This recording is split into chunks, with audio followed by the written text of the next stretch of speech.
Idol, anong pinagkaiba ng mga kabataan noon sa kabataan ngayon? Kabataan noon, kumakaway ka kapag may dumaraang eroplano. Inaantay maubos ang tubig sa tabo sa ulo.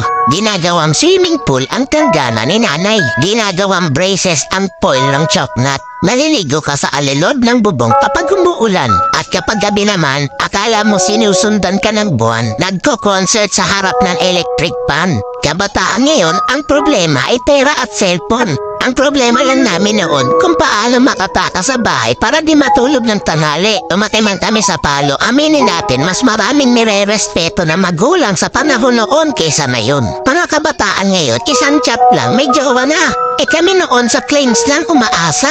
Broken-hearted, papad friends ang resulta. Mga kabataan noon, ang dami ng alam na trabaho. Kaysa sa kabataan ngayon, tamad na, puro pa gadgets, di pa mautusan. Minsan nagiging ibon, minsan nagiging paniki. Wait lang. Batako. Idol, hindi kawawa ang batang inuutusan sa gawaing bahay. Ang kawawa ay yung batang lumalaki na walang alam sa buhay. Yung nakaranas lang ang pupuso nito. Real talk yan.